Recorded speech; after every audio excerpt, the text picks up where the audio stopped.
नमस्कार बंधुरा सम्पा kitchen with village ফুডে আপনাদেরকে স্বাগত। আজকে একটা নতুন মজাদার রেসিপি করে আপনাদেরকে দেখাবো। এই যে আজকে রেসিপি করব ভাপা পিঠে তেল ছাড়া। আপনাদেরকে পুরো রেসিপিটা আমি দেখাচ্ছি। আর আমার আজকে পিঠে বানানোর জন্য লাগছে নারকেল, চিনি, গুঁড়ো দুধ, ময়দা। এরপর আমি ময়দাটা চেলে নিব। দোকান থেকে নিয়ে এসেছি, তো যদি পোকা থাকে এই জন্য আমাকে আগে চেলে নিতে হবে। আমি এখানে 500 গ্রাম ময়দা নিয়েছি, এটা আমি ভালো করে চেলে নিব।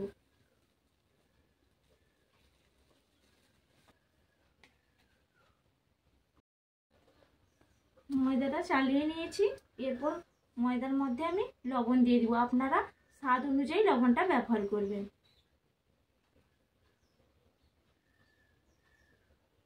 এরপর দিয়ে দিব সাদা তেল, দিয়ে আমি ভালো করে ময়দাটা মাখিয়ে নেব।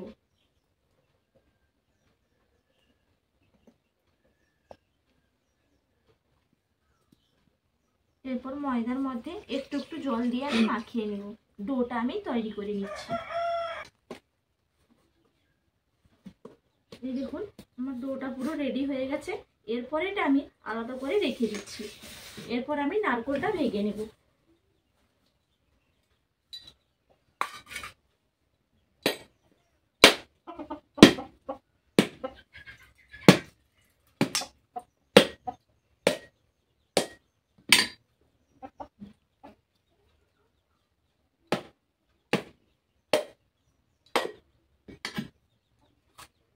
নারকেলটা ভাঙা হয়ে গেছে।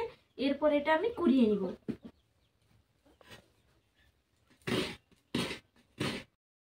নারকেলটা কোরানো হয়ে গেছে। এরপর আমি পুরটা রেডি করে নিব। আপনারা দেখতে থাকুন। উনুনটা ধরিয়ে নিয়েছি। এরপর আমি কড়াইটা চাপিয়ে দিব। কড়াইটা গরম হয়ে গেছে। কড়াইয়ের মধ্যে দিয়ে দিব আমি জল। সামান্য একটু জল দিলাম। এরপর দিয়ে দিব গুঁড়ো দুধ।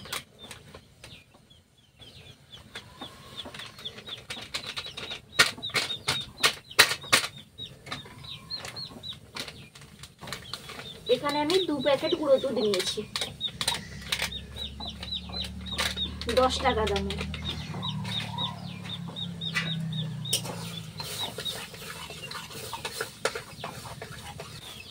এরপর সেই দুধের মধ্যে দিয়ে দিব চিনি। আপনারা স্বাদ অনুযায়ী চিনিটা ব্যবহার করবেন। যে যতটা চিনি খাবেন সেই পরিমাণে চিনিটা ব্যবহার করবেন, বাড়িয়ে কমিয়ে নেবেন। আমি এখানে চিনি অ্যাড করলাম।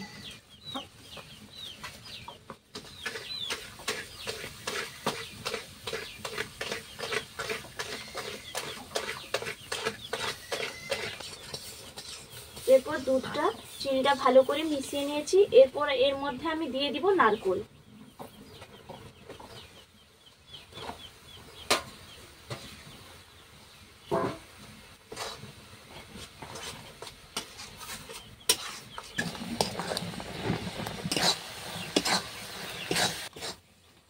পুরো পুরটা এরপর রেডি হয়ে গেছে। এরপর এটা আমি নামিয়ে নিব।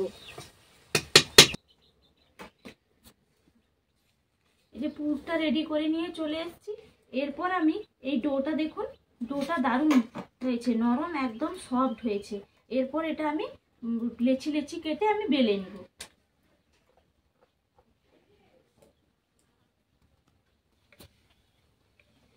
লেচি কেটে নিয়েছি।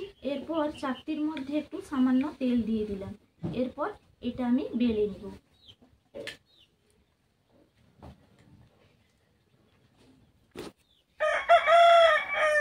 এইভাবে আমি বেলে নিয়েছি। এরপর এর মধ্যে আমি পুরটা দিয়ে দিব।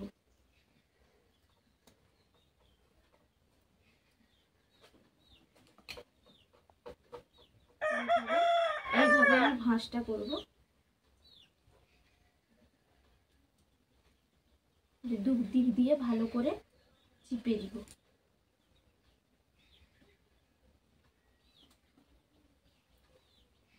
আমি এরকম ভাবে সবগুলো তৈরি করে নেব। আবারও একটা আমি লেচি বেলে নিয়েছি। আপনাদেরকে আবারও একটা দেখিয়ে দিচ্ছি। এরকম ভাবে আমি পুর দিয়ে রেডি করে নেব। এরপর আবার ডবল ভাঁজ করে এরকম চিপে দিব সাইড দিয়ে। এই যে দেখুন, এই যে আমার তৈরি হয়ে গেছে। আবার একটা আপনারা চাইলে যে কোনো শেপে তৈরি করতে পারেন।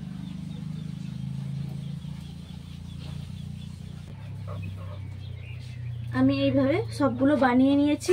এরপর আমি উনুনটা জ্বলছে, এর মধ্যে আমি হাঁড়িটা চাপিয়ে দিব। আমি হাঁড়ির মধ্যে কিছুটা জল নিয়েছি, হাঁড়িটা আমি বসিয়ে দিলাম। আমি এরকম একটা জামবাটি নিয়েছি, ফুটো ফুটো জামবাটি। এটার মধ্যে আমি তেল ব্রাশ করে নিব।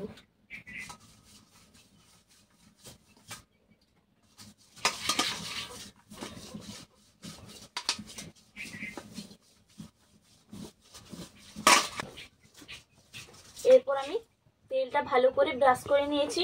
এরপর এর মধ্যে আমি এই যে ভাপা পিঠেগুলো সাজিয়ে রেখেছি, এর মধ্যে আমি দিয়ে দিব। এইভাবে আমি সাজিয়ে নিয়েছি। সবগুলো একসঙ্গে দেবো না, সবগুলো যদি একসঙ্গে দিই তাহলে ভেঙে যাবে। এই জন্য কিছুটা দিলাম আর কিছুটা রেখে দিলাম। এরপর আমি এটা হাঁড়ির ওপরে বসিয়ে দিব এইভাবে। এরকম একটা থালা নিয়েছি, এটা এর মধ্যে চাপা দিয়ে রেখে দিব যাতে ভাপটা বেরিয়ে না যায়। এরপর এর মধ্যে ওপরে একটা ভারী কিছু চাপিয়ে দিতে হবে যাতে ভাপটা বেরিয়ে না আসে। এই জন্য আমি একটা শিলনোড়া এরপর দেখে নিব হয়েছে কিনা।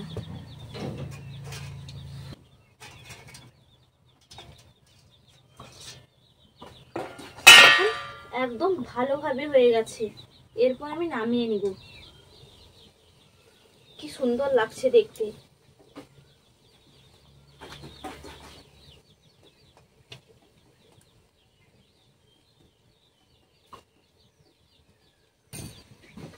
এরপর আমি তুলে নিব। দেখুন কি সুন্দর হয়েছে দেখতে, আর নরম, একদম তুলতুল করছে, একদম গরমও প্রচুর আছে।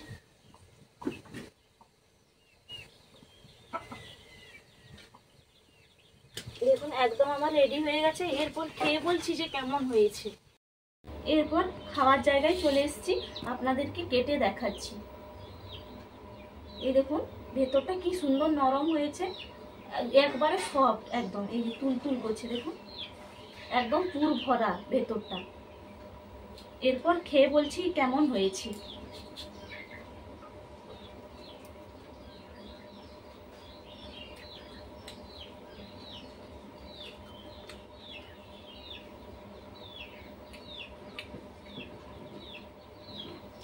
দারুণ হয়েছে, নিজে করেছি তখন নিজে বলছি দারুণ হয়েছে। আপনারাও এইভাবে বাড়িতে বানিয়ে খাবেন, বাড়ির সবাইকে খাওয়াবেন। আর যদি ভিডিওটা ভালো লাগে প্লিজ আমার চ্যানেলটা লাইক শেয়ার কমেন্ট করবেন। এই বলে আমার ভিডিওটা আমি এখানেই শেষ করলাম।